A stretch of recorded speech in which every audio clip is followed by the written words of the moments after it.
Action. Action. Welcome Episode to 14. 14, yes. Episode 14 of Hormetic Monks. We're back at it. Oh, yeah. Talking about a little bit about AI and crypto and all that stuff. Yep. Just created a Discord channel today. Hormetic Monks. Pretty excited about that. Yep. You should all join. Yep. We'll be on there, and we just want to create a little bit of a community on there, and we'll maybe put some, do some little bit of live interviews and stuff on there too later on at some point. But yeah, if we can figure out the techie part of it. You got the voice channel, so yeah. I'll try to make a point to just hop on there, talk to people. Yeah, every once in a while. Oh, yeah. Talk to people. Got some chats in here. I got like a stock crypto research chat box. You can, like, basically what I'm wanting to do is I'm going to be researching certain like companies, cryptos, and try to do a deep dive into it and see like who are the major decision makers in the companies or crypto, see what their history is like, what have they accomplished, so you can get a better idea of where the company's going, because it's all about the leadership. It's not about what company it is. It's about the people running it. So. Right. It's leadership and the product and the marketing and all that, but really everything kind of, once you have a good product, everything is kind of downstream from leadership, because they're the ones that are controlling the marketing and the product development and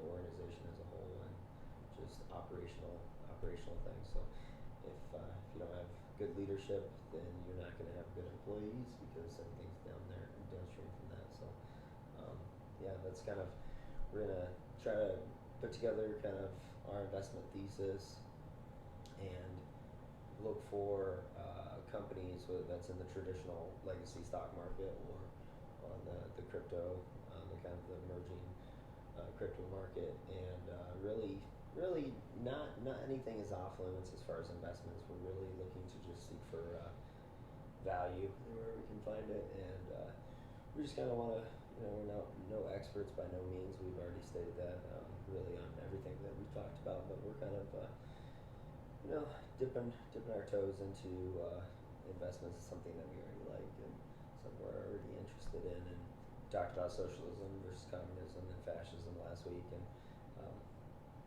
really we're very blessed to be able to live in this country and be able to earn enough income to purchase investments, and be able, by being able to purchase investments, we're able to secure a better future for ourselves and our family and our friends. And I think that's something that everybody should be interested in, at least to some degree. And that's kind of where we're going. So basically a community. We want to build a community. Out of all the places, Discord has been my favorite. You got your general chat, all that. If you use Discord, hop on, talk to people. I've got my name on here is Crackalagan. I've just had it for a while, so that's what people know me as. So I'm just whatever. Just gonna keep it. I also put a little bit about me, and then there's a text. Gotta make sure there's no limits on that. But anyways, there's a part where it's your story. I kind of listed some things. I mean, if you listen to episode 2, I talked pretty in depth about me, who I am, like what our backstory. Yeah, backstory. Yeah. So it'd be interesting to hear your guys' backstories. I think community's fun, like it, and this is like a group where, like, you don't have to feel self-conscious or whatever. Just tell your story, who you are, and like this is a place where we want to meet people and network and all that Yeah, stuff. and Fun. give your side of like kind of your investment thesis and the things that you're investing in. If you drop that in the research. Yeah, in the the research part, your stocks, stories. crypto Yeah. research, you can drop that in there, and we can review and kind of research those companies as well. At this point, we haven't researched any companies, so if you guys want to give suggestions on things we can, companies we could research or promising crypto projects or really any of that, we'd be interested in taking a look at it. I don't have an account yet, but we're gonna be working on that, and I'll probably be in there sometime later this week. And I don't know what my name will be, but I think maybe I think my ex account name is Father Hermesis, so I'll probably stick with that. Yeah. So if Discord allows me to name myself, hopefully it's not taken, but I don't think it is. Like on accident. Well, you should. The rule is don't mention things like that. But luckily, we don't have enough. Oh, well. No, I'm just kidding. Don't take my username. Don't guys. take his. Yeah. Yeah. Well, you better make that right away then. We'll make it before this is put out. Yeah. Exactly. But anyway, so yeah, we were just gonna. It is interesting, in relation to. In relation to investments, I think AI, artificial intelligence, is going to be something that, it's already being used right now in the financial world, and I think it'll just continue to get more and more ubiquitous and kind of everywhere. And I know, retail, I think, is probably we're the slowest adopters to that, but I think eventually, individual investors, retail investors will be hopping on that AI bandwagon in regards to investing in, securities. Well, yeah. You can use ChatGPT is using the web. So one of the ways I want to use it is to I haven't dabbled like a crazy amount, but one of the ways I'm planning on using it is when I'm researching a company, who owns this company and who's the board of directors of this company, and then I'll pull it up, and then hopefully it'll come up with information about that person. Yep. And what they've accomplished in the past. Yep. Use it that way. And I know so I've used bot trading in the past. Mm-hmm. I'm not sure. I'm not sure if I'm sure there's some sort of AI. There's got to be someone using AI to trade. Oh, yeah. That's also so it's not just a bot. It's artificial intelligence. Yeah. Have you heard of there's a investment company called Renaissance? Have you ever heard of them? I don't think so. Maybe. So Renaissance has something called the Medallion Fund. I believe it's called the Medallion Fund. It's been a while since I've looked at this, but you should look up what their rate of return is. It's like something crazy, like 50% compounded year over year for the last 20 or 30 years.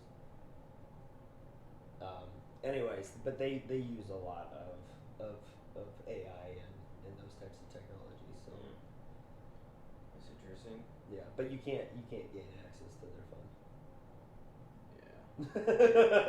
Yeah. So one of the ways I want to get around it is research some of these these investment companies and see if I'm sure some of them are public with what they're trading in.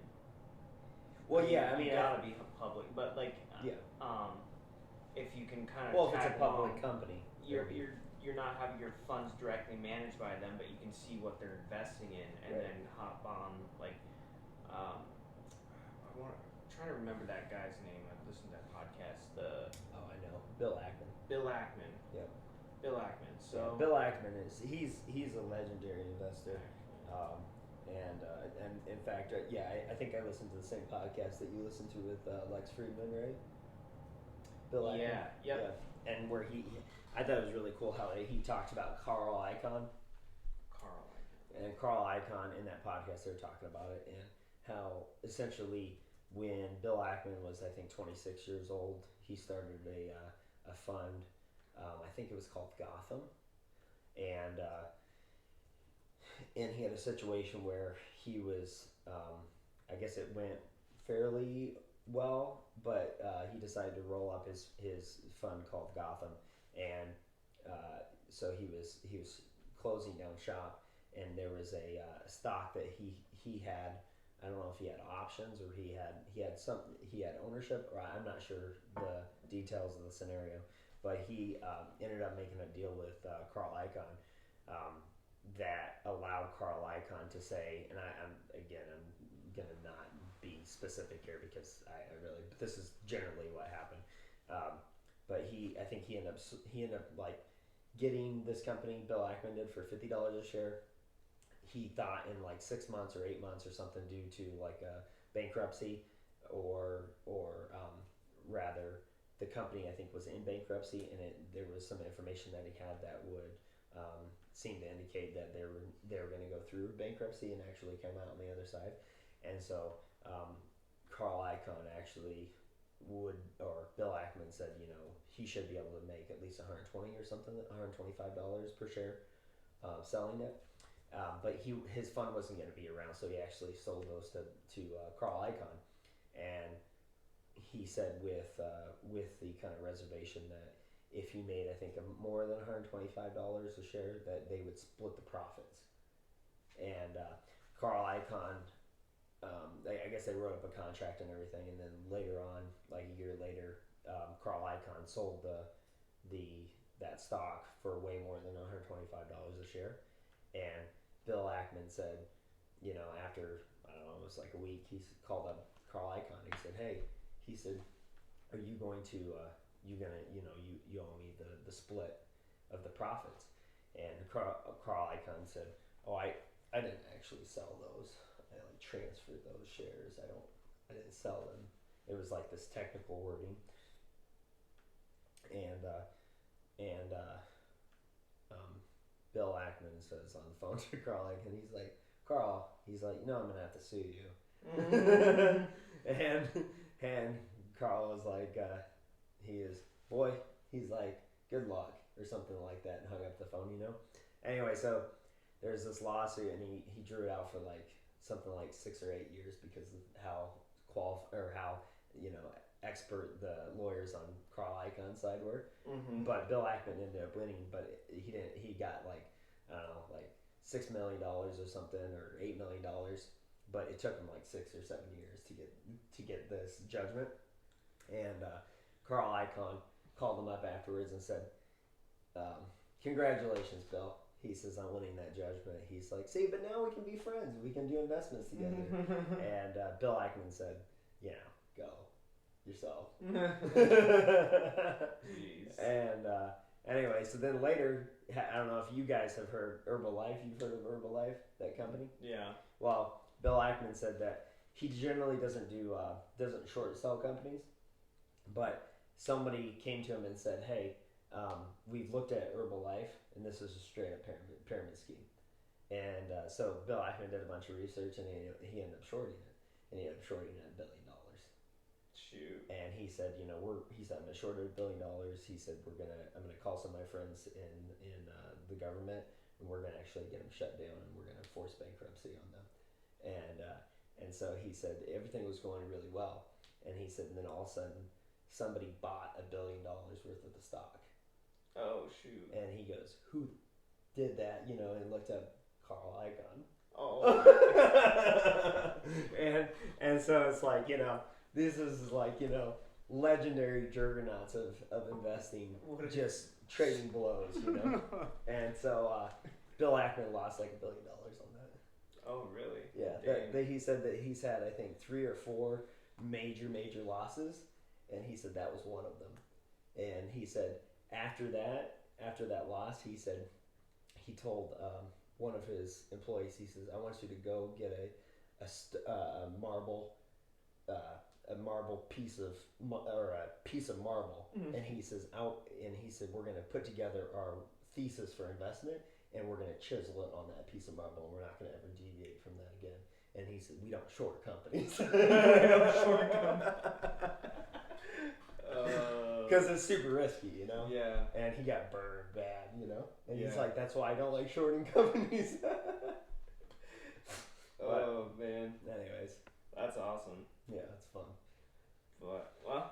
story. But Bill Ackman, yeah. Anyways, I did like a little bit of research here. I mean, I know that just because Bill Ackman came in the company doesn't mean that the market's just doing well or something like that. right. But I mean, that is Max. So he came in. So the Pershing Square Capital is the name, and it's run by Bill Ackman. Okay. And then I did a little just quick research. When did they first start investing in Chipotle? Back in 2016. Sure.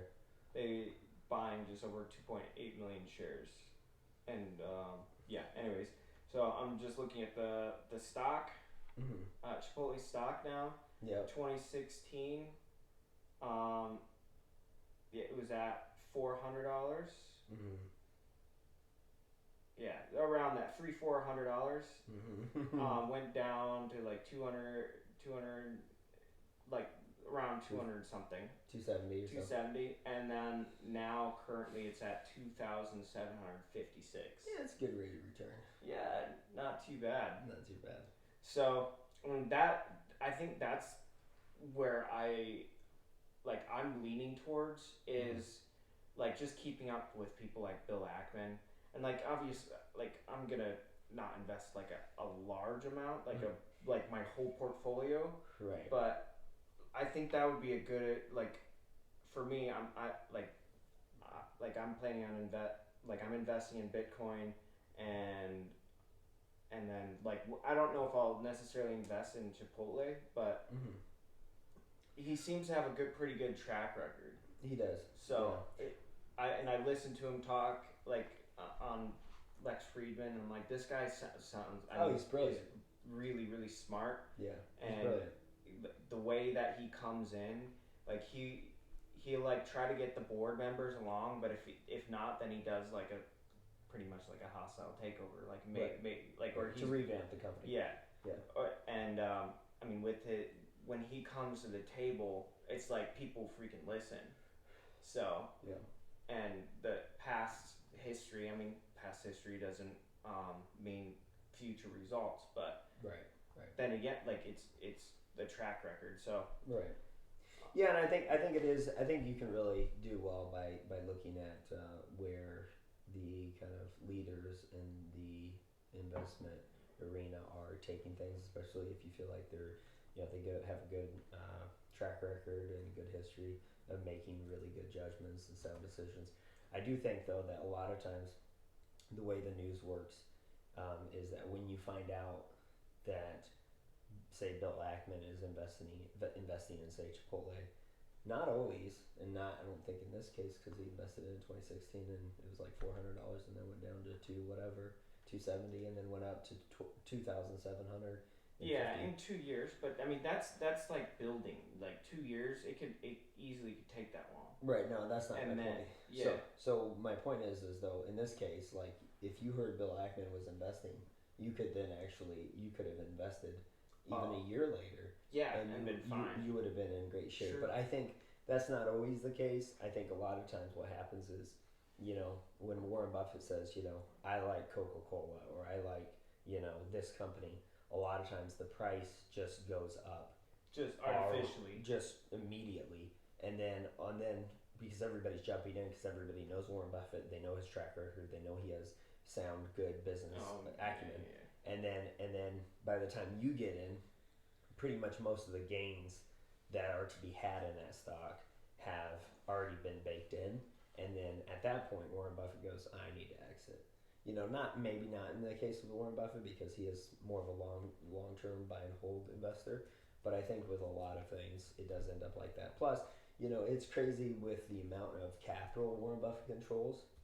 If he says, hey, I like Chipotle, let's say, and he can put in a couple $1 billion worth of capital, and it's going to drive the stock up then and there by how much capital gets put in. And then also, if everybody knows Warren Buffett invested in it, it's also going to further drive it up. It's like all the gains he could ever want, he can just do by just choosing, even if it's a horrible company. And I'm not saying that's the case, but it is. Yeah, I mean that goes with the the character, I mean the person who you are. Like he's got a bunch of credibility, and Right. he wouldn't make a decision like that just to pump up the market just to leave. Right, it's illegal. Yeah. Well, that happened to my dad actually. But anyways, Yeah. I did want to. So I'm using ChatGPT right now. I'm trying to take advantage of it. I just I know where Later, you're gonna have Neuralink installed in your brain, right? yeah. And then we can have. I don't know. That one scares the crap And then I'll out be of me. like, "What was Chipotle in 2016?" You'd be like, $432.67 on April of 2016. Anyways, so I've been really interested in the Warren Buffett approach, and that's kind of the way I want to go. So like real time, I just looked up the Warren Buffett method. Buffett's approach prioritizes a margin of safety, paying less than a company's intrinsic value to protect against losses, quality over quantity. Avoids struggling businesses, preferring wonderful companies as a fair price. I'm not going to fully go with that. I want some, like just the way You want a little bit more risk. but like a percentage. So I want riskier, like find riskier ones. That's going to take the most research.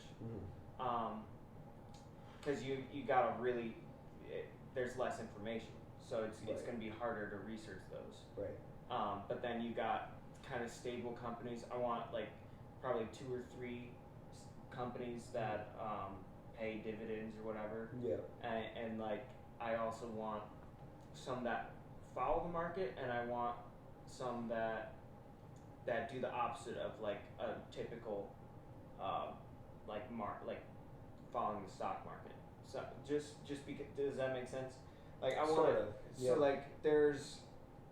So remember when we talked about that bill that's going to pass to where people can become certified investors, which I heard something negative about it. I haven't delved too deeply, but it has something to do with like it's masked as something good, and it does have a good thing about it, but then like just like with every bill, there's all the fine print that comes with it, right? Everything that they add on to it before it gets passed. And I think that from what I was hearing, and I could be wrong, it was with the whole Radio Shack and like when the billionaires were trying to short Radio Shack to make it go under. Yeah. The Reddit group. What was it? Yeah, I mean, pretty much a bunch of people on Reddit came together and like bought a crap ton of it and shorted them out. I think it has something to do with protecting the billionaires in a sense. Right. Yeah, and like Robinhood failed. They failed their terms and conditions. They got sued multiple times. Yep. So was that with Radio Shack or was that with? That was Radio Shack. Or was that GameStop? GameStop. Yeah, that was not Radio Shack. You're right. GameStop. Yeah. I think there was. Yeah. I think there was one of the guys I think that led out that quote unquote attack against Wall Street with GameStop was there's this I think his Reddit username is Deep Effing Value, and I think he started that. Oh, okay. Anyways, just a little bit. I don't know too much about it. But so like when I'm learning as I'm going. I have like some. I've paid attention to the markets for a long time, and I have listened to audiobooks and stuff, but I'm by no means like great at it. I've met people that have from my learning, like the longer term trading is the best, and it like in my opinion. Yeah. Because I mean, I wish I followed my own advice that I was able to. I would have. I went through some financial issues, and I sold a couple months ago, which really sucks. But one of my buddies, I'm like, dude, just like throw a little bit in like every 2 weeks or something like that, or dollar cost average. Yeah. Yeah. And he was only putting in $15 every 2 weeks, and I think, and he was investing for like 3 years. Yeah. And it adds up. Like his portfolio was up over 100%. Nice. And this is he's primarily invested in crypto, or is this? Ethereum. Ethereum. And he had like $100 in Dogecoin, which he's actually he's better at investing than me already. Right, because he just invests and doesn't touch it. Yeah, because he didn't touch it, and he just forgets about it. Right. He just forgets about it. Like you can't get emotional if you just forget about it. Like it just you just write it off as a complete loss, and then you wake up in 30 years. Yeah, or even shorter amount of time. Yeah, The cool thing about investing is like I feel like it's a game unto itself, and I feel like you can kind of tailor your investment thesis to your personality. Yeah. Just kind of like what you were saying, like when you looked up Warren Buffett's kind of method on investing. Basically it's very simple. You're basically trying to buy solid good companies for fair price or below fair price, and sell intrinsic value. Yeah. Which I actually I look, so intrinsic value. How do you determine what the intrinsic value is? I just searched that in ChatGPT. Yeah. And because I'm like, how do you figure that out? Right. They like. It's very subjective. Yeah, it's subjective, and like Robinhood talks about things, and you got like advice on there. Experts say buy or hold or whatever. A lot of it. Yeah, a lot of like I think what financiers look at when in regards to intrinsic value is they're looking at cash flow, and they're looking at because most time when you go, like let's say you go to sell a company, right? You want to sell a company. Most time they're going to be looking at the industry, and every industry has a different benchmark on cash flow over a certain period of time. So you look at the cash flow for a year, and they'll depending on the industry, they may be willing to pay 10x, so 10 times whatever the current annual cash flow is for that company. Or if it's another industry, they may be only willing to pay 3x that current cash flow. But then you have to look at the company itself and sit there and say, within this industry, even though maybe the benchmark is we pay 5x cash flow for the annual cash flow, you look at the benchmark, then you have to look at that specific company and see how it relates to other companies within that industry. Yeah. And then you can kind of look at management and look at maybe some like key intellectual property that they have that other people don't have, or some research that other people have that they have, and assets, real estate, everything. I got a part two going along with that. It's okay. You can also let's say it's a chip manufacturing company, right? And like they're coming into the United States, and they're valued at this amount. You check their cash flow, and I know a lot of chip manufacturing plants are coming back from overseas because things are looking a little crazy out there. Sure. But you're gonna be like, okay, I'm gonna invest in this, but like, how long is it gonna take to make a return? Because guess what? They still have to build those factories and stuff here. So like, yeah, look at management, but also look at like how long it's gonna take for production. Like the Tesla Cybertruck. Like, oh, it's going to be amazing. It's going to be out in 3 years. You're investing in it. Yep. Well, what if you're just like betting on the Cybertruck doing super, super well? It doesn't. It does, but your timeline where you're thinking it's going to be, right? It's shorter or longer than what it is. Got delivered. So go like. I've had situations where you've got a deadline. Oh, there's a deadline going on with this company. Yeah. They're building this building, but then you let's say you have boots on the ground. Or whatever, you find someone who's actually working at the factory. at the construction site, and he's like, "Hey, how's things are going?" You're like, "Dude, like everything's just a mess. It's disorganized and all that." Right. And you're like, "Oh, okay." So this is giving me an you can advantage. Adjust your timeline. Yeah, adjust your timeline. Like, okay, like how long do you think this is gonna take? It's like probably 3 times longer than the deadline is. Right. And that happens very, very frequently. Yep. And that's the things that you should check out. Like there was a point where I really liked a company called Boxable. I really, really wanted to invest. Like, man, if I had money, I would invest in it, and I definitely would have. Yeah. But guess what? What? they're freaking like now like the time has passed. Yeah. They're not delivering. There's like problems with the manufacturing process. They're asking for more and more money. Right. They got a ton of investors because they claimed like they got a bunch of people buying in that Elon Musk was living at SpaceX. That's right. He had one. And that's not true at all. Oh really? No. Oh okay. Yeah, he was not. He might have bought some, but yeah, because at one point that was all over the internet talking about Elon Musk, Tesla. I'm pretty sure that's not true. Correct me if I'm wrong, but I'm pretty sure that he wasn't. It was just a myth. I don't think they were necessarily claiming it because they were claiming it kind of, but then when you clicked on it, they weren't claiming it type of thing. Right. So it was a little bit of marketing kind of bait and switch kind of stuff. A little bit of. Which I don't appreciate. No, that's deceit right scary. there. So like that,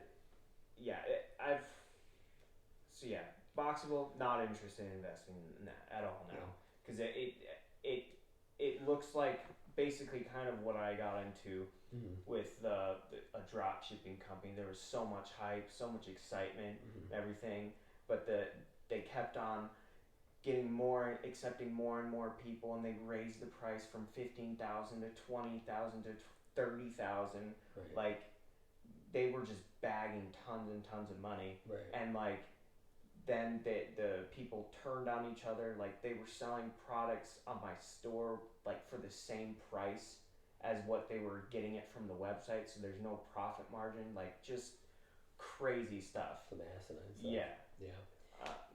Yeah, and it's so, like, essentially, you know, when you're looking at investments, and I'm kind of just going back to the general topic, which is like, people will talk, oh, it's better to have this sort of investment or this type of investment, or, you know, there's all these options, and the thing is it's so complicated, and it's so in depth, it really. You can go in almost any direction with investing, but the thing is it is hard because you're literally trying to foretell the future. Well, and hang on. So like this is the reason why what's an oracle? An oracle is someone that basically is able to tell you your future, and that's why they call Warren Buffett the Oracle of Omaha. It's because he's really really good at seeing into the future and calculating the probabilities and choosing what he thinks is probabilistically going to be the winner, and he's right more than he's wrong, and that's why they call him an oracle. And so like that's the thing with investing, and then there's other people that are investing in like more like Dogecoin, for instance. I don't really see Dogecoin as very useful or valuable. Huh? I gotta go let the dog. Oh yeah, go for it.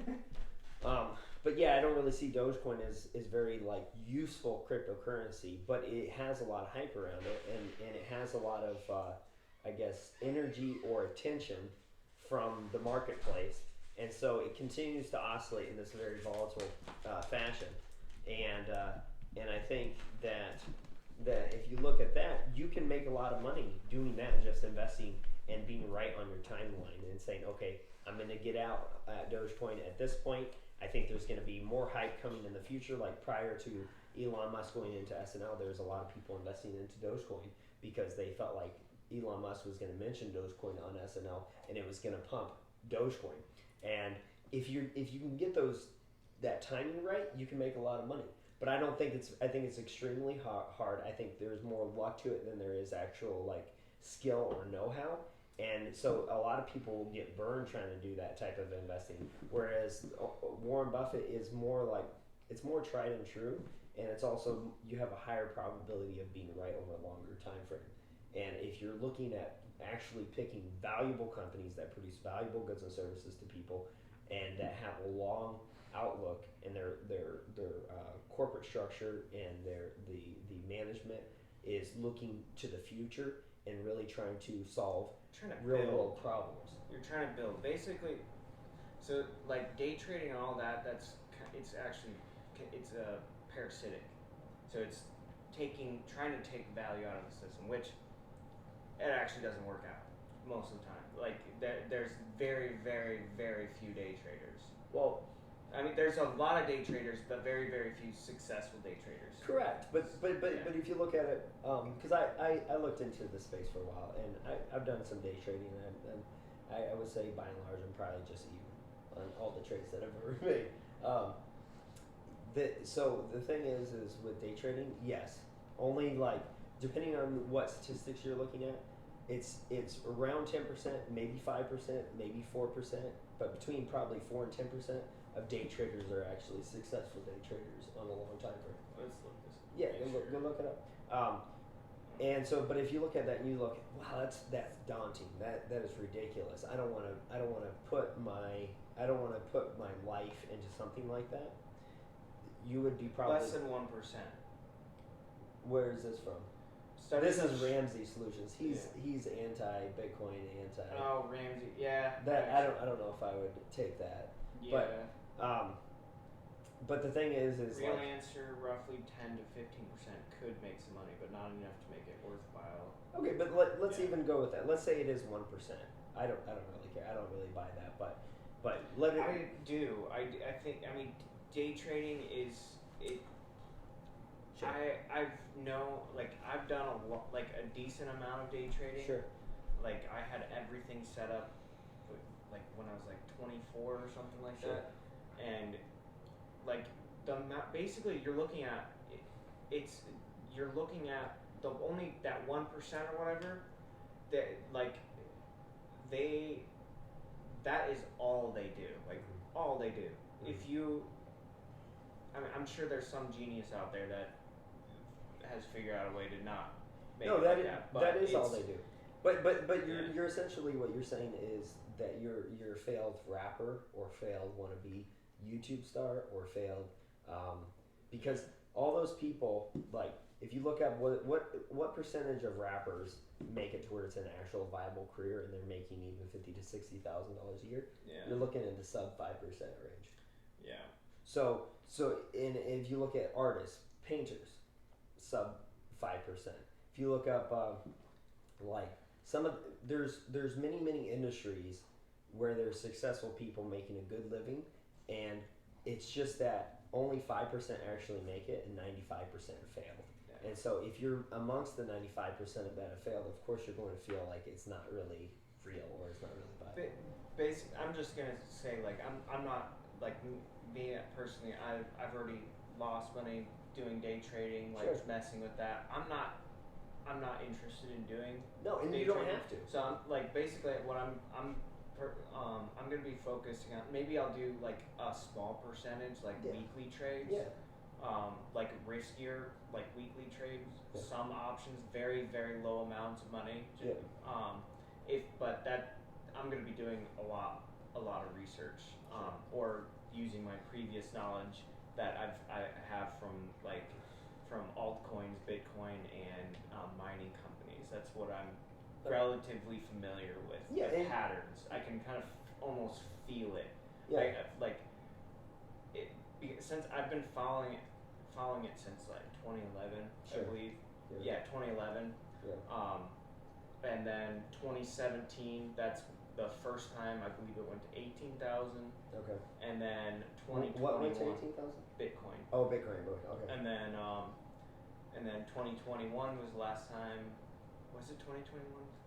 Yeah, I think it was 2021 when it went to 63,000. Now Bitcoin's up to like 70 something. Right. Or around 70. No, and I think that's the cool thing about investing is each person can kind of choose and pick their own poison, you know, and like. So I think by and large, most people are going to be more successful by actually not even picking stocks or not even picking a crypto project, but by just investing in an index of stocks or an index of crypto.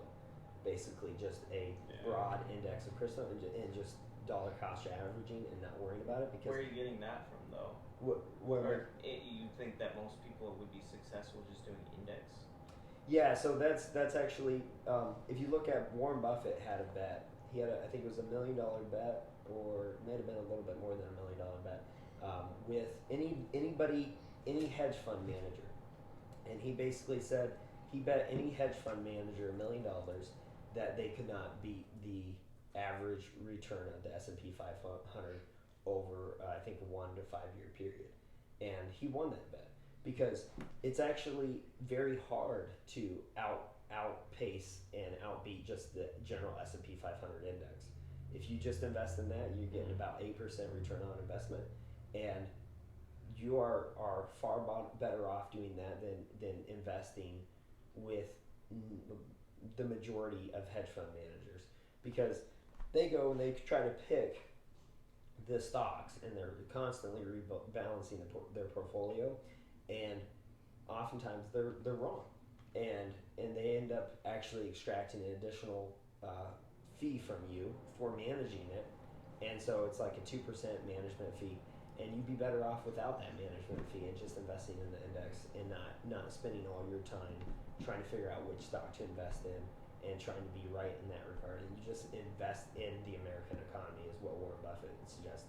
In fact, actually, he said that when he dies, the percentage of his net worth that is going to go to his wife after he dies, he's going to instruct the manager of that money to just invest in index funds, and that's it.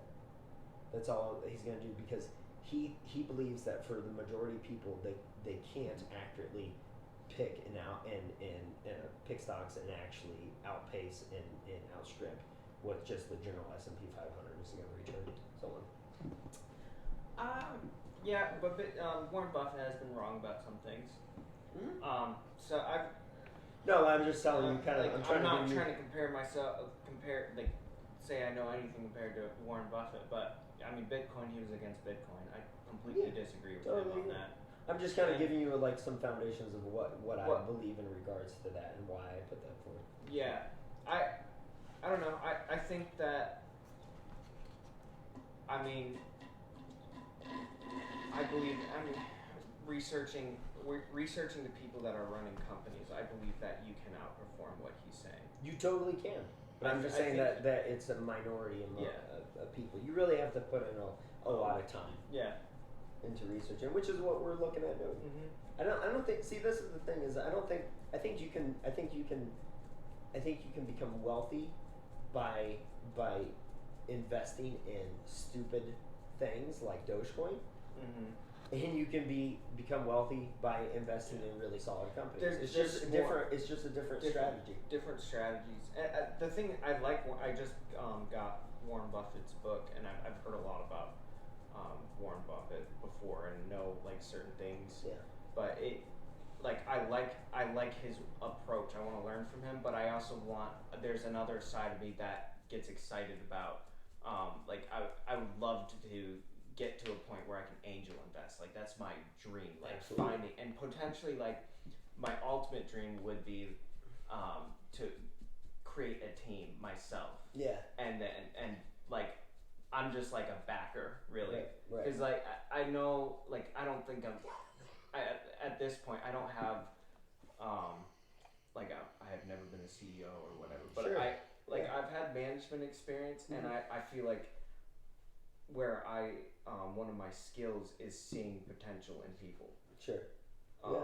So you're really like skills and abilities. Yeah, I feel like having a high degree of awareness and being able to really look at people and say, okay, is this person actually going to be good in this management position or this position in general? Yeah, that's a skill.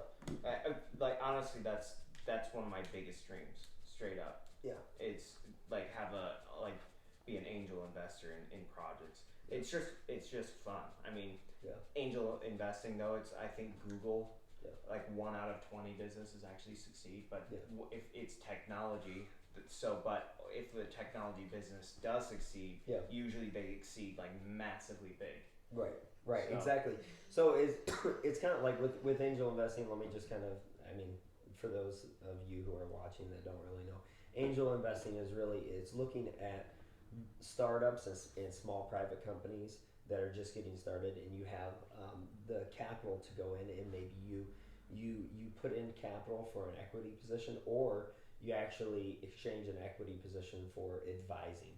So like Naval Ravikant, he's an angel investor, and he founded AngelList, and he basically looks at these small companies, and most of the time at this point he actually doesn't add any capital.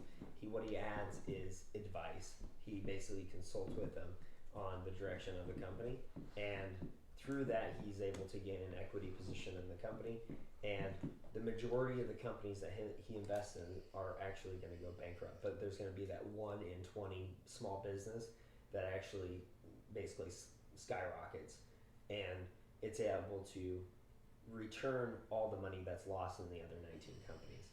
So that's the kind of thing like what you were talking about earlier is like basically you're trading risk for reward. So basically, if you're investing in something, it could be extremely risky, but if you have an outsized reward for taking that amount of risk, it can work out if you're invested in enough.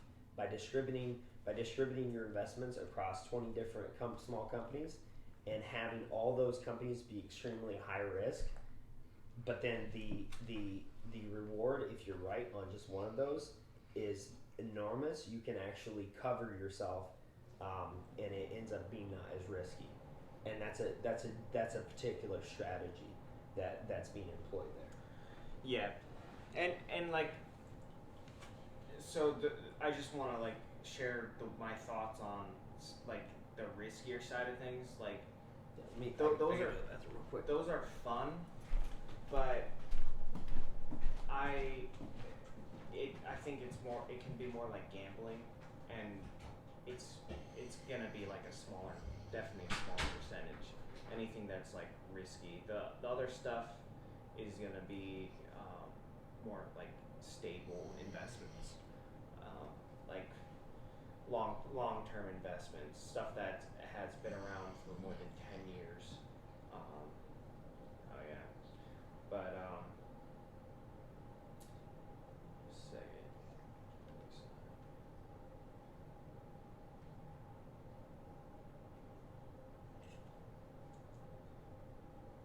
Yeah, so oh no, that was the wrong one.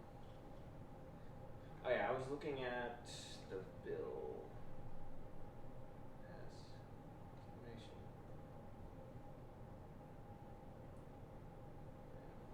Yeah, I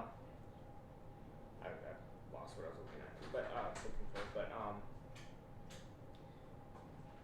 pretty much I'm gonna like the majority of everything or the majority of the stuff that I plan on investing in is gonna be like Bitcoin and a couple other companies that have had a good track record. Do some research, and I haven't found.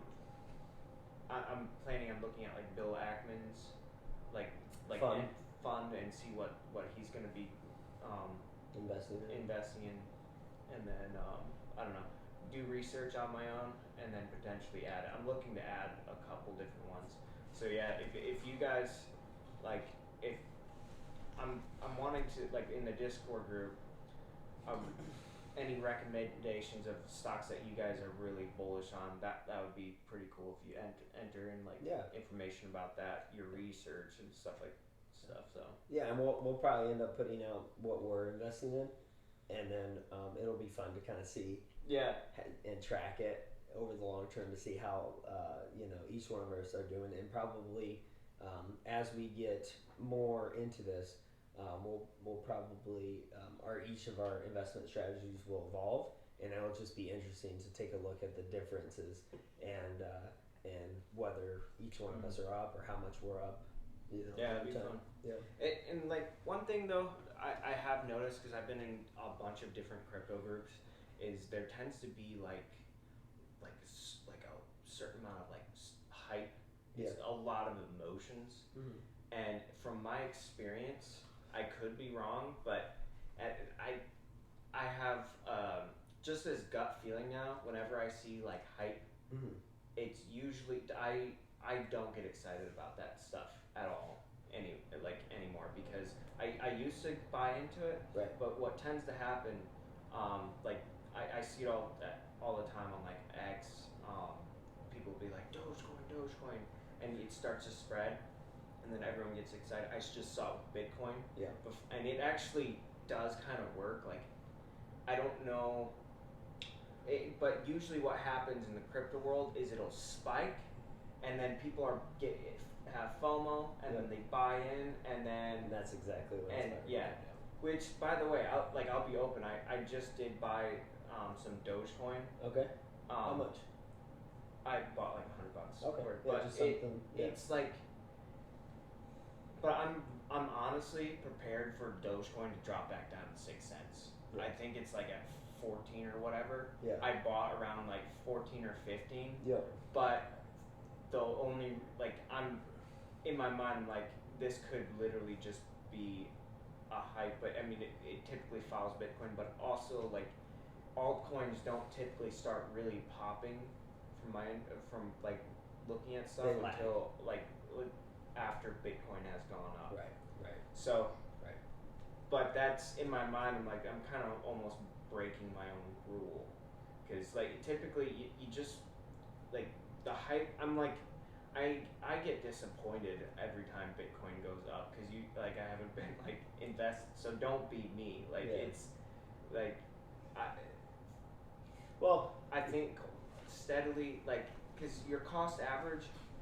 If like one thing that I don't want to do is like I'm just gonna buy like $15,000-$20,000 right now, like my whole portfolio into Bitcoin. right. That's like at least for me, how I feel It's very risky.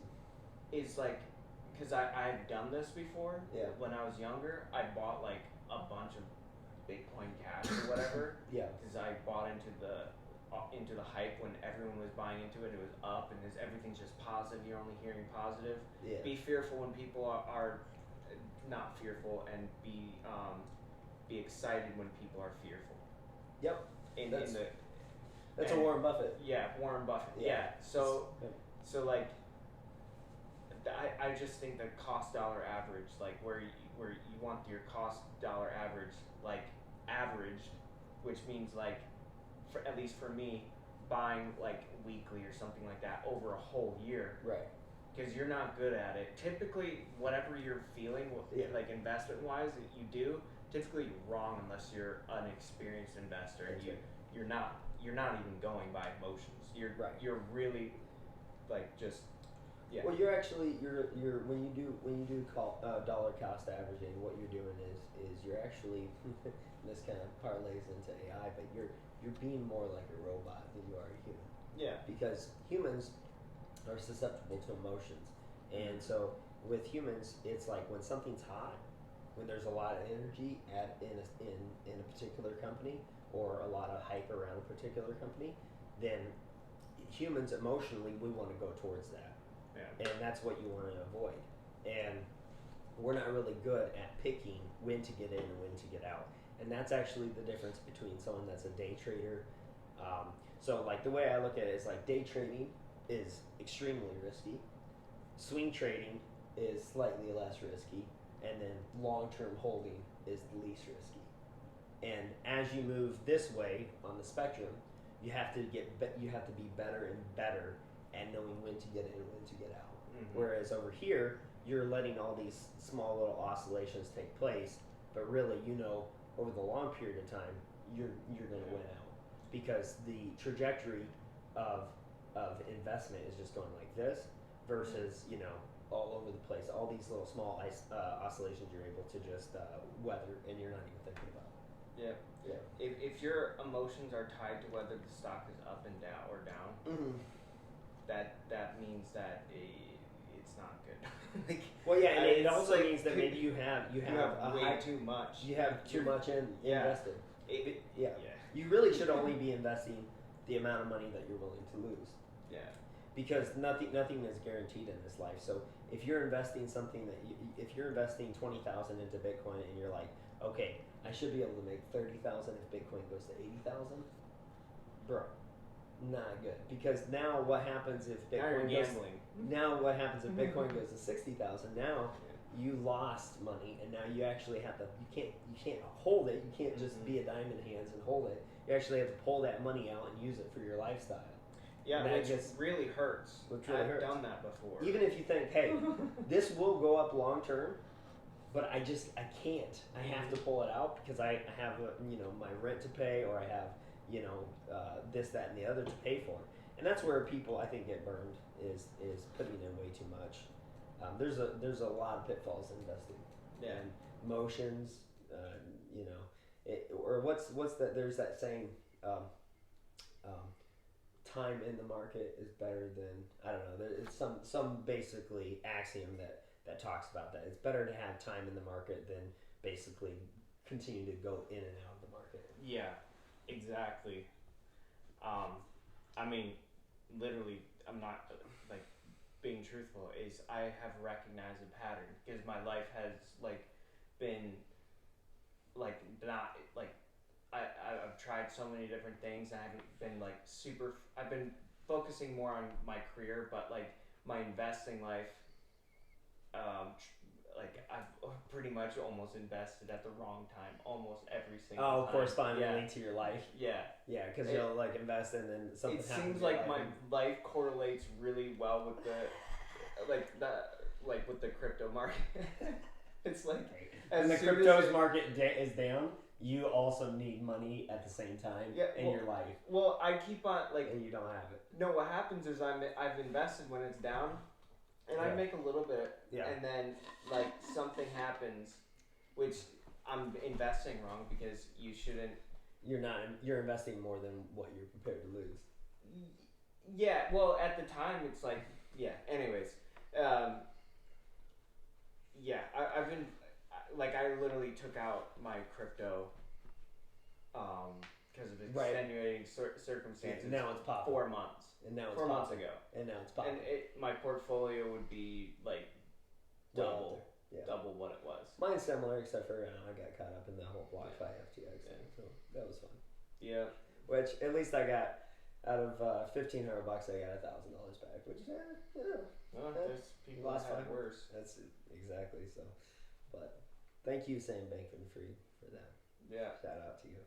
Yeah, I heard all the hype, and I for some reason I just wasn't interested. I signed FTX or whatever. Oh, I didn't invest in FTX. Not FTX or Sam Bankman-Fried. Well, FTX was Sam Bankman-Fried, but I didn't. I was in BlockFi. It just so happened that BlockFi got into it because Sam Bankman-Fried actually through FTX decided to buy BlockFi as basically, from what I understand, and I'm not super familiar with the details all the way, but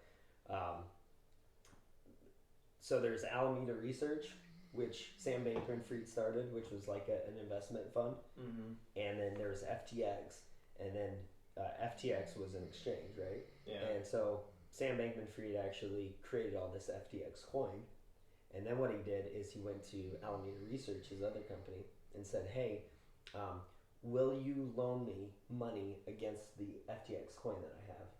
And he was able to do that because a lot of people were trading FTX coin, even though he created it out of thin air. And then he also internally, because it's an exchange, he increased the velocity through internal trades, which made it look like the FTX coin was getting traded a lot more. And then he went to Alameda Research and said, see all this trading? It has a lot of value. I want you to loan against the basically collateral of FTX coin.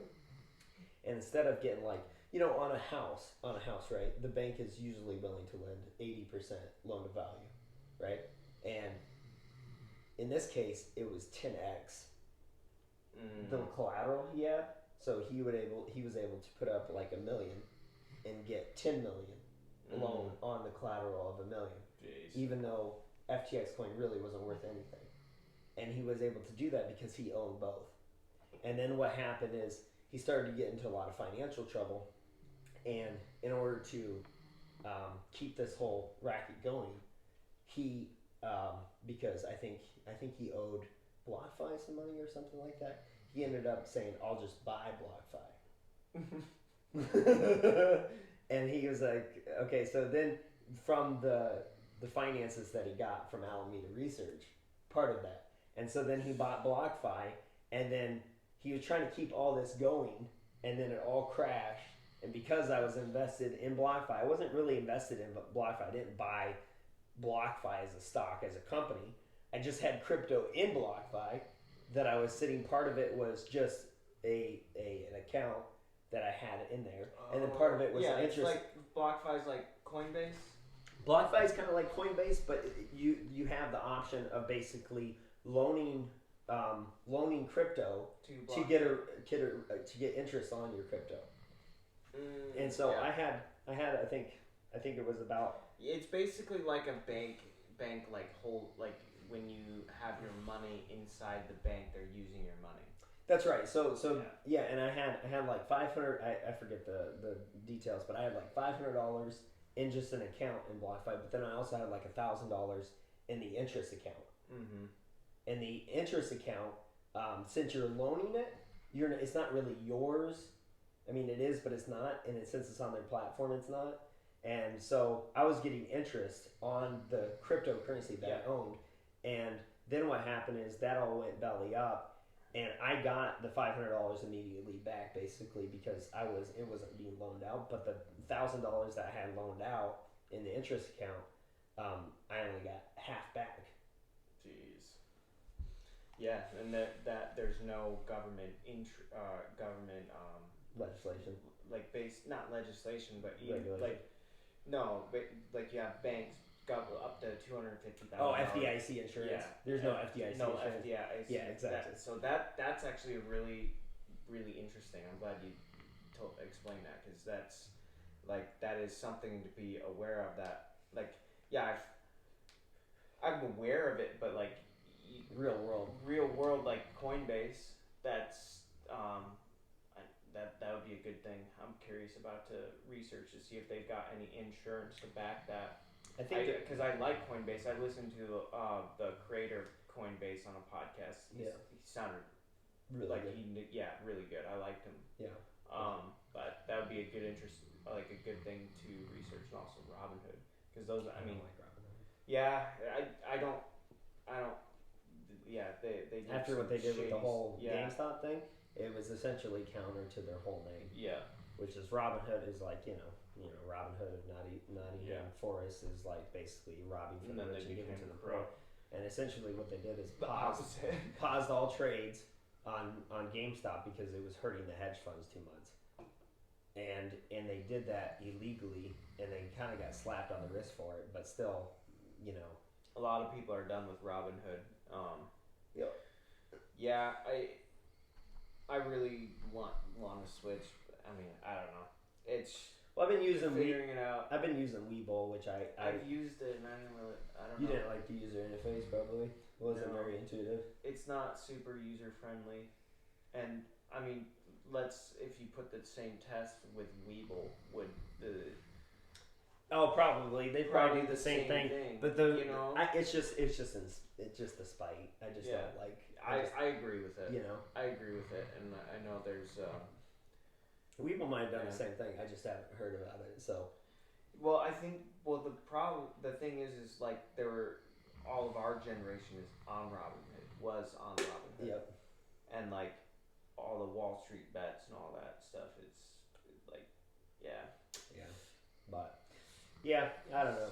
There's a lot of pitfalls with investing and just life in general, and it's fun to try to navigate through all the morass. Yeah. And hopefully we can get better, and kind of maybe you guys can help us get better, and maybe we can help you guys get better. Maybe add some value there too. Yeah. And we'll see where things go, but. Yeah, and I guarantee like there's like.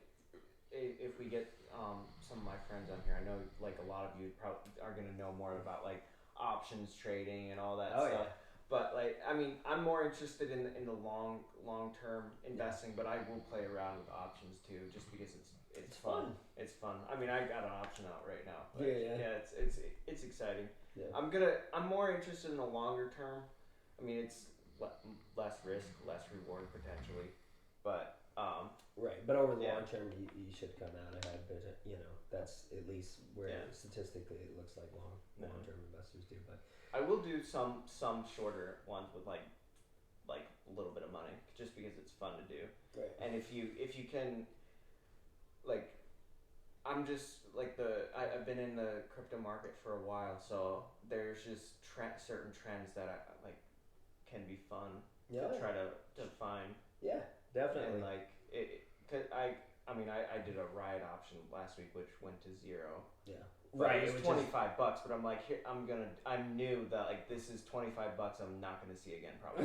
Yeah, and probably it didn't happen. But I was because like before, like the mining companies, they were following Bitcoin, and it was like exponential growth typically. Right. But I'm noticing like it seems to me, I could be wrong, but it seems to me like the way Bitcoin is going is less like dramatic than it was in 2021. And the thing that makes sense to me though, why, is because I mean there's way more users. There's way more users and there's way more capital within the system. So it's as Bitcoin gets bigger and bigger, the price gets bigger and bigger, and more capital inflows to Bitcoin get bigger and bigger. The volatility actually should go down. Yeah, and that may be why, that might have maybe a reason why that those mining companies, well, actually it's probably because there's more of them. Right. So the people that are interested in the mining companies, which I don't know, I don't think it's like a crazy amount. Mm-hmm. I could be wrong, but that's probably why those aren't exponentially growing like they were in 2021. I think it was 2021 when it reached its previous all-time high. Okay. But yeah, it's fun stuff. Like it you gotta incorporate so many things. It's kind of a fun game. Yeah. To play. It like, is. But yeah, let's talk a little bit about AI and kind of wrap up with that. What's your thoughts on AI and kind of the world we're going to? Okay. With that. So I've thought about this a lot. I've listened to people that are fearful about it and people that are more optimistic. Mm-hmm. And to be honest, I could go either direction. Sure. I don't think it's like, for sure it's going to go one way I think there's going to be major issues.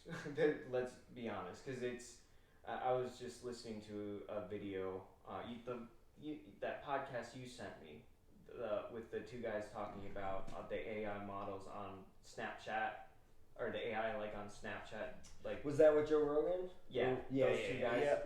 Which was really disturbing. So that's already happening. Yep. They'll be able to, with just 3 seconds of someone talking, AI can continue on that conversation. Right. You can't tell the difference. Right. Music. It's very like there's gonna be stuff like that. I did hear from that scientist on that Joe Rogan episode that I think I sent you. Yep. He was saying that like the thing is we can make protection services better, but we just haven't done it. And I think that there's just a huge need for like protection against certain things. Well, I think as AI continues to develop and we have things like, facial recognition, I mean, obviously it's already here. But as we have things like facial recognition and just kind of like the ever encroaching invasion of our privacy, mm-hmm. and all that is going to basically spring forth a new industry, mm-hmm. that's going to have to be the protection side of it. Here's a problem that I see though. Yeah. And I wonder if there's a solution to it. So like in my mind, the only way to protect against AI is to use AI to protect to use AI to fix the code within AI. But then you ask AI how to hack this, mm-hmm. and it's gonna try to find any way to hack it, like potentially if you create. Yeah. It's robots against robots. Robots against robots. Yeah. It's like, how the heck are you? Well, I think one promising thing is actually going back to crypto is the blockchain. So one thing is we can actually we can actually protect against like facial recognition. So like if in the future we have a situation where, and I already see it online when I'm on YouTube, you're just browsing through like YouTube Shorts or something like that. Now I'm really looking at it because it seems like there's a lot more of just fake people online. Oh yeah.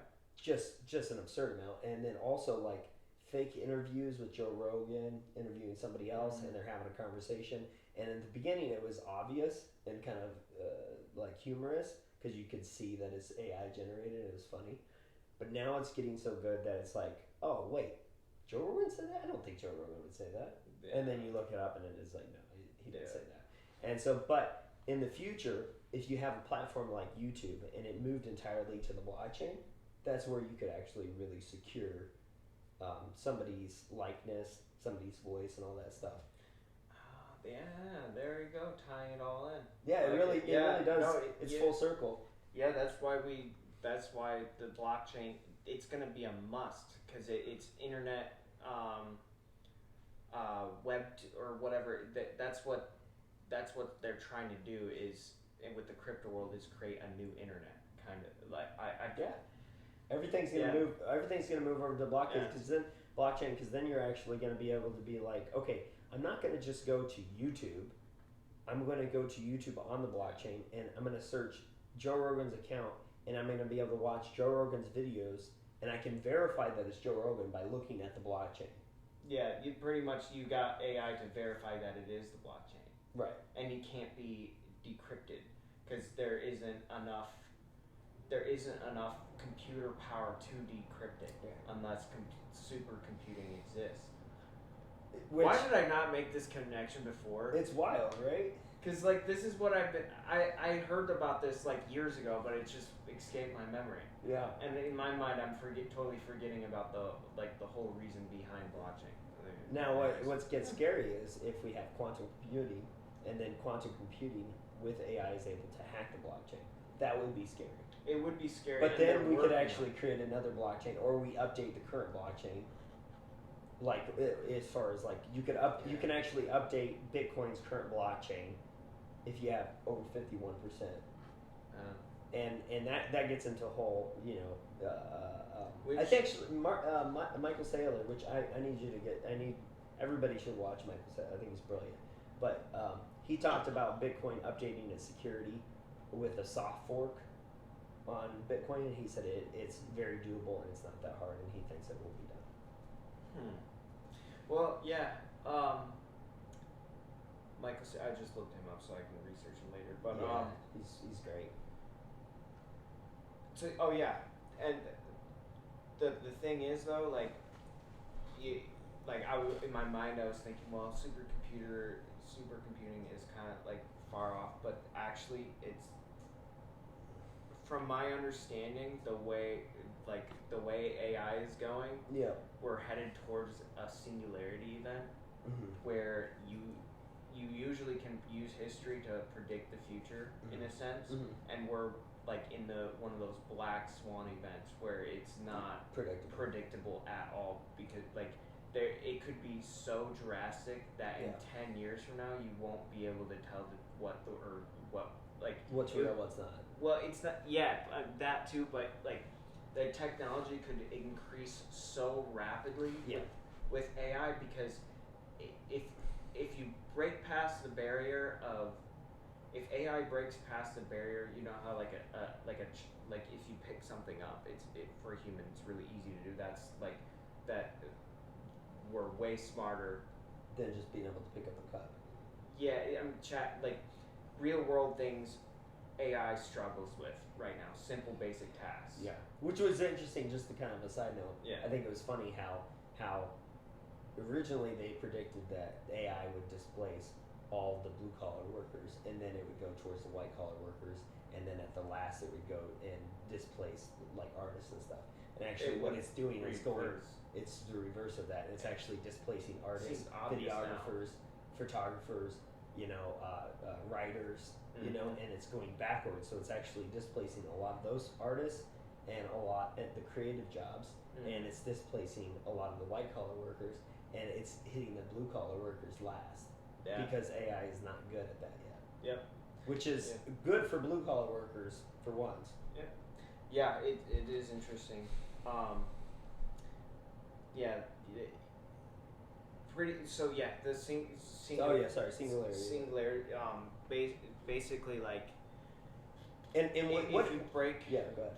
if you once we break that barrier where it's actually able to start doing more like physical things, Right. it like that's when the environment, the way to like reshape everything starts to unfold. Right. Our whole society is just. Imagine like, I mean, it's kind of scary because what you don't want in something like this, you don't want. There's two sides of this. You want everyone to have the ability to do this, but and usually what happens, it ends up being in a smaller amount of people's hands or whatever. Oh right, you're saying But because power is consolidated in yeah, a small number of people, and so basically because AI is going to be, I mean it already is. AI is controlled by a small number of the population. yeah, but here's the really scary part of having everyone have access to it. Yeah. Is there's bad actors, and if you Yeah. like have someone, hey, I want to make this, and it's like some really dangerous weapon. They already have that, and it'll like they already have like they're already having issues with like diseases and stuff like that. People that bad actors that want to like that can literally look up in ChatGPT how to make this dangerous virus, Right. and it's if they It'll have the coach 'em equipment step by to step. do it, it'll coach them step by step how to do it. Right. Like there's like the regular ChatGPT I want to say that you can get right now is like there's certain things that you're limited to, but there's like hacked versions of AI. I don't know, like if they have Right. the source code. That's why Right. the source code is like, well, the source code is where like you want it most secure. So let's say China comes in and hacks the source code of ChatGPT or whatever and takes control of it, or a bad actor like a terrorist organization or something. Yeah. They get access to one of these super powerful AIs. Yeah. That is where the freaking scary stuff Right. is. You're talking like Hamas has control of ChatGPT's source code. They come and hack in. Yeah, that's why. Like, that's why Elon Musk is like, he's trying to put some regulation on it. But then you got the argument. Well, the other countries don't have access or don't have regulations, and then they're gonna outperform us and all that. It's just it's wild. It's fun to even think about. It's scary. It's scary. It's scary to think about. And this is the thing is like that's why I'm almost like, because we're in the information age and we're in the computer age, and now in the AI age, it's to the point where you're a common everyday person that's just like, you know, a truck driver or a whatever, you know, you're just your regular everyday Joe. Like how can he be competitive? And I think that's what we're interested in. AI. That the thing is you hate it or love it. It's like, do you have a cell phone? Right. There's people I'm never gonna use a cell phone. Well, it's getting to a point where you can't even compete, and that's where it just like I can see it's not fair. It's not fair, but the thing is if you don't use AI and someone that has AI, they're gonna be able to outcompete you because let's say I need to like write something for work. Like I've been using ChatGPT for Discord, and I'm like, it's not my words, but it's what my intentions.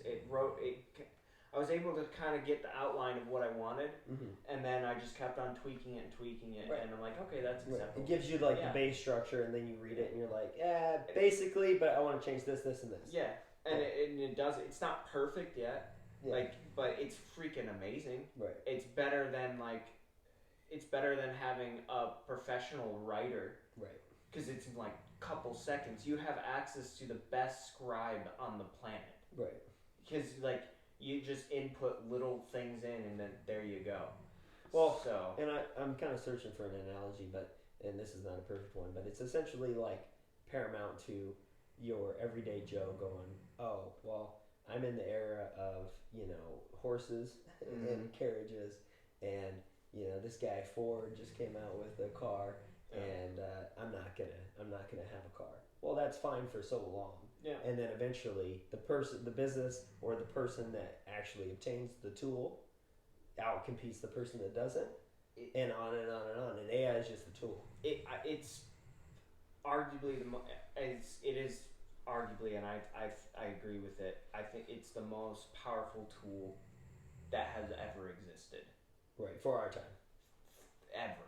Well, see, the thing is, I guess unless you want to get into the nitty gritty. Yeah, it's semantics is what semantics. Because I'm thinking, well, yeah, right now, but if you go back in time, it's like, well, prior to the wheel was pretty revolutionary to people before the wheel, you know. Yeah, but let's not dive into semantics.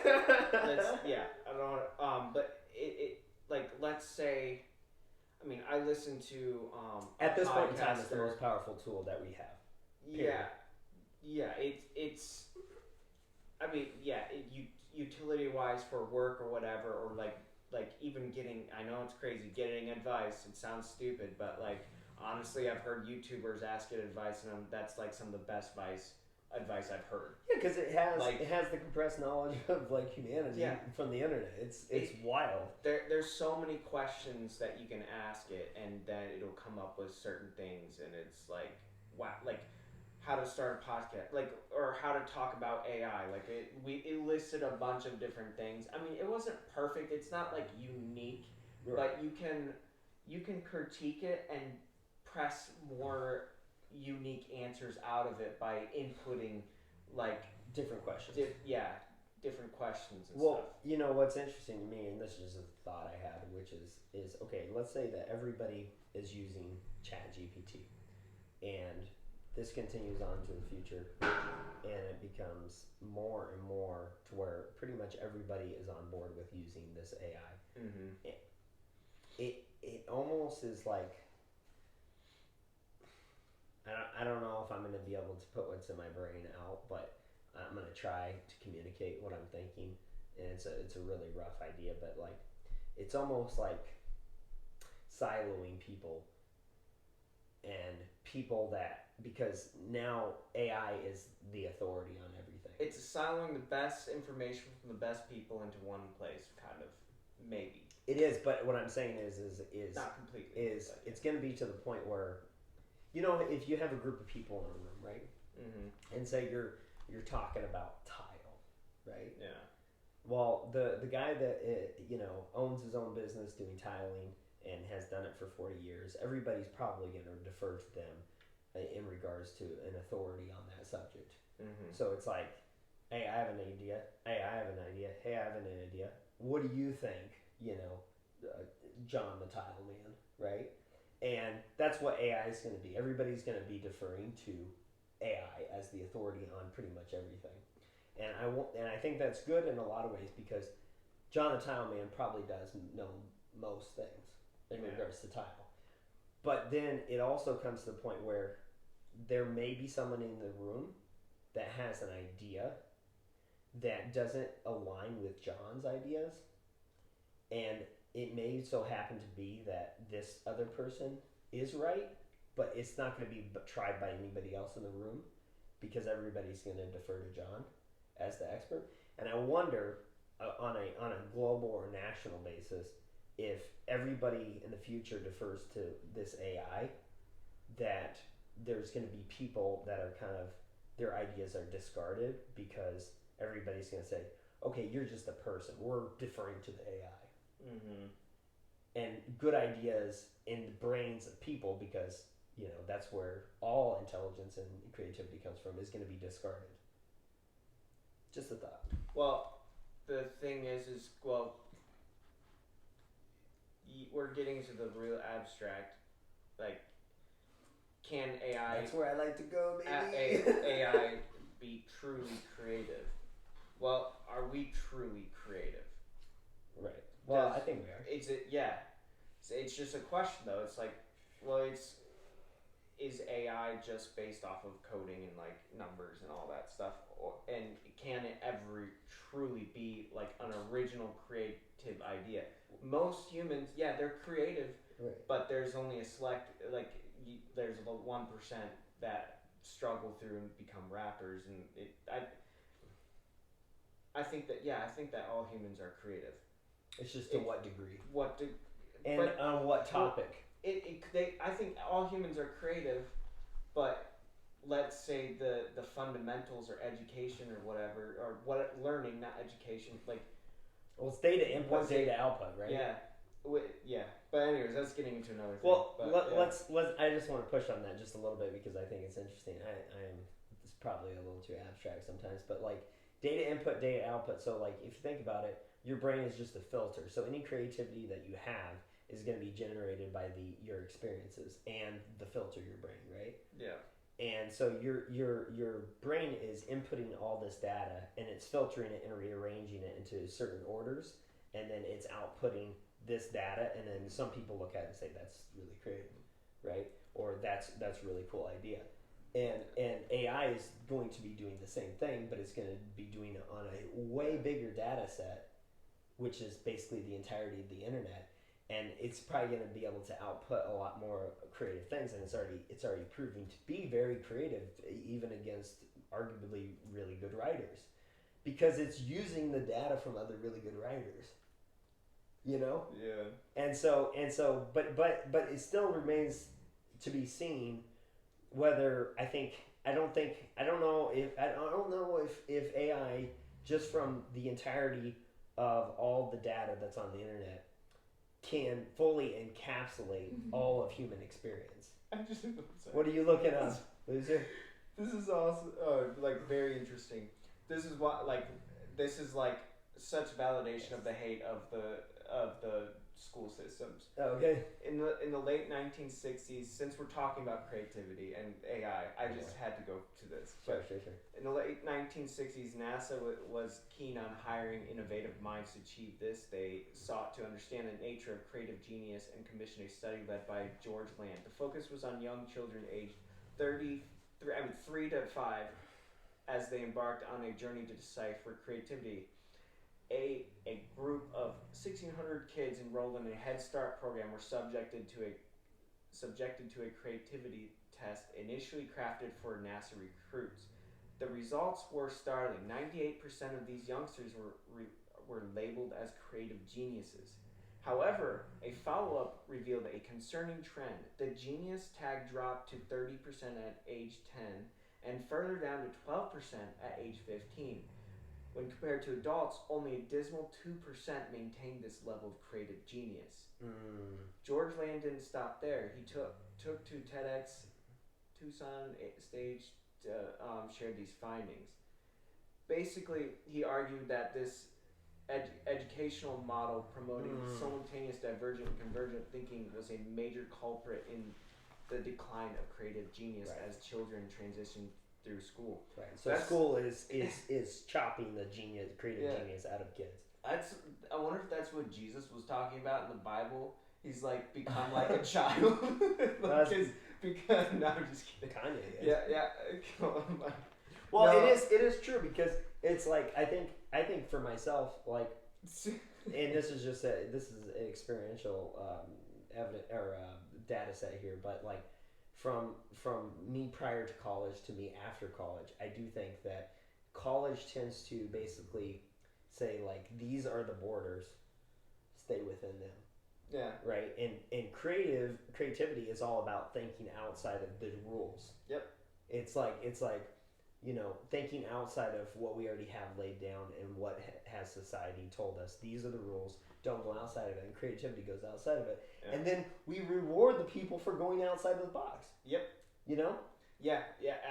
I have a problem. Like, I've always had an innate problem with that. Mm-hmm. And I didn't, like, it's just been in me. Like, I remember there's this test for Panera Bread, for instance. Okay. And it was like, don't, like, they didn't want any input or any ideas from the employees.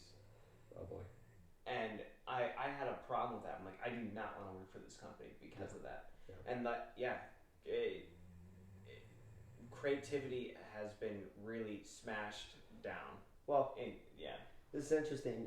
Just another thought that popped into my brain, which is like Jordan Peterson talked about creativity. Mm-hmm. So he's talking about how basically you need actually creativity. So the 2% of adults that are creative, you need them actually at the top of a hierarchy. Mm-hmm. Because they're kind of these visionaries that are thinking outside the box, and they can actually propel to a company to a brighter future. And the problem is that all companies, and it's just a necessity, when they're screening for individuals for being for hiring employees, and actually the way the hierarchy is set up, it's actually very very hard and kind of skewed against people with creativity. So like when you go to hire a new employee, you don't need them to come up with new ideas. You need them just to cut the bread exactly how you told them to cut the bread and put the sandwiches together exactly how you said. But at the top, you actually need the creativity.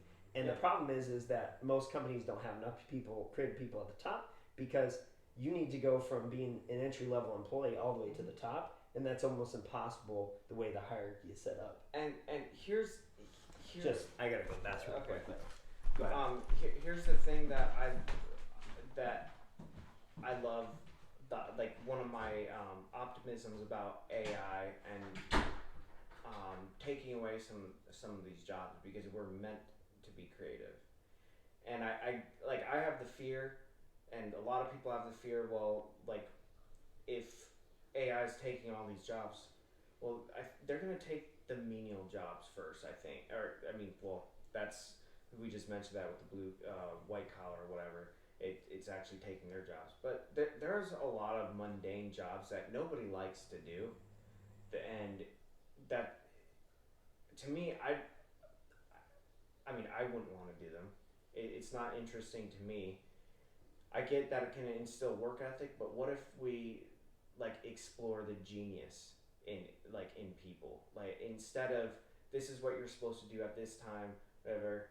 Like we go a different approach. That's why I'm. And there's actually someone doing that with their school, and that Tim Kennedy.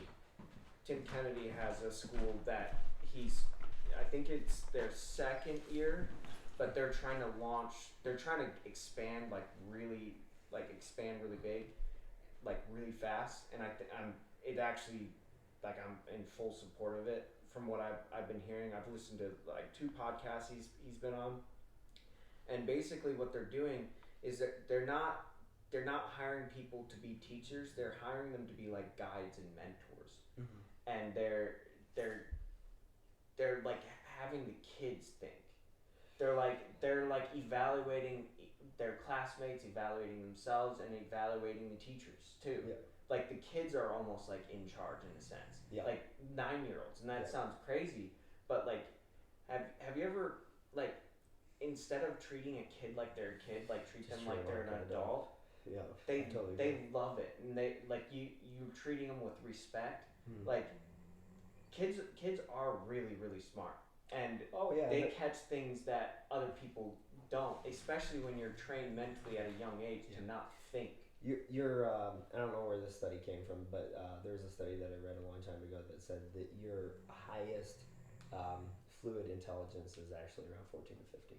That's the peak, and then after that it starts actually declining. Your crystallized intelligence actually goes up over time, and it maintains. So like if you're 60 years old, and actually in particular your verbal crystallized intelligence continues up, and it never actually goes down.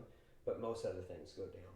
But your like crystallized intelligence is basically like your the knowledge and facts that you've retained throughout life. Yeah. And fluid intelligence is basically like problem solving abilities. So like kids 14, 15 highest, they're at their peak of problem solving abilities, and then it declines after that. It doesn't decline a whole lot, but then after you get to like 40, 50, 60, it starts to taper off. Yeah. And that's why I totally agree with you. I think that you should treat kids with respect. You should actually think that you should put kids in positions of leadership and responsibility really early on.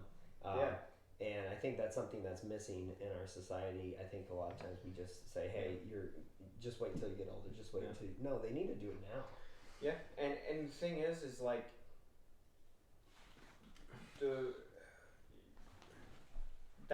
this is one of the reasons why for instance, I'm really inspired by what Tim Kennedy is doing, is because he's actually taking action.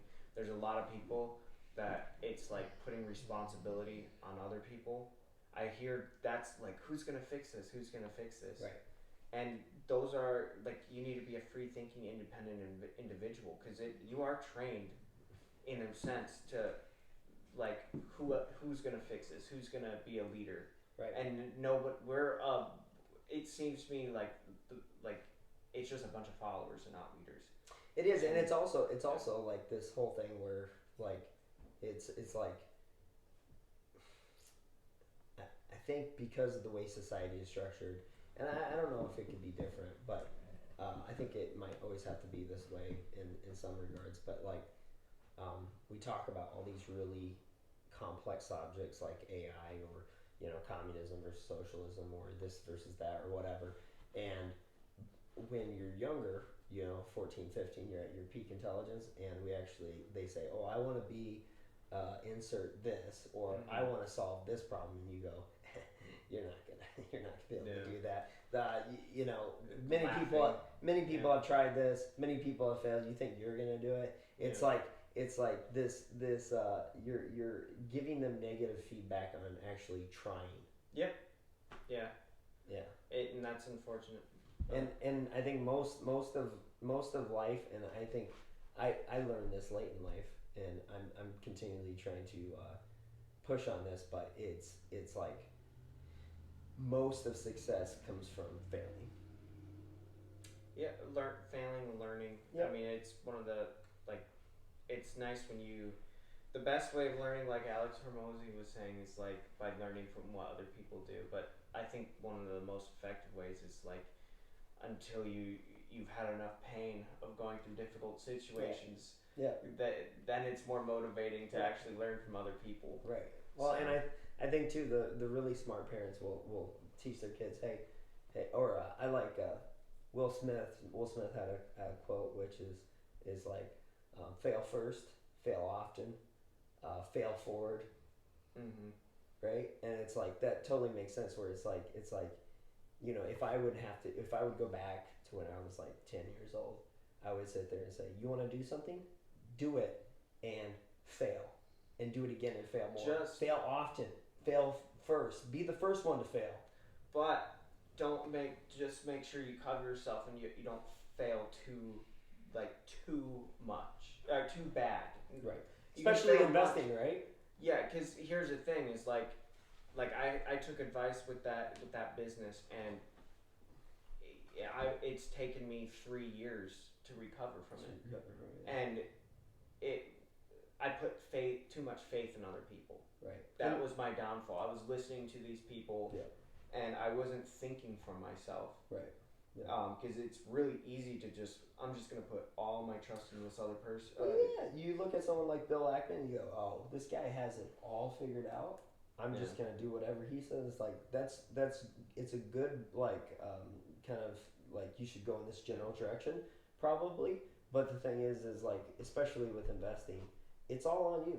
It's always going to be all on you. And, like, I think if you fail, it's on you. And if you succeed, it's all on you. But it all comes down to you, and no one's going to be able to you can't just hang your whole life on somebody else and say, I'm just going to do whatever they tell me and it should work out. Yeah. Yeah. That it but yeah. Anyways, ready to wrap this up? Yeah. Any thoughts? Well, closing thoughts? Because I was just wanted to, I guess, maybe talk briefly, like, continue about, like, AI. I mean, we kind of went through it. But we'll talk more about, we'll delve into it in the future. I mean, this podcast is primarily supposed to be on AI, but we ended up more with investments. And stuff. I like that too, and I think that's generally where we're trying to go with this podcast. We talked about it. We're trying to go more towards AI and investing, and it'll be fun to see where it goes. So I guess I'll hold my comments on more on AI to later podcasts. So. Yep. So. Anyways. All right, guys. Yeah. Well, hope you enjoyed. Enjoy your week, and we'll see you next week. See you next week. So. All right. Peace, guys. Peace. Oh, all right. Yeah. I always forget about the peace for a second time. Peace. And goodwill towards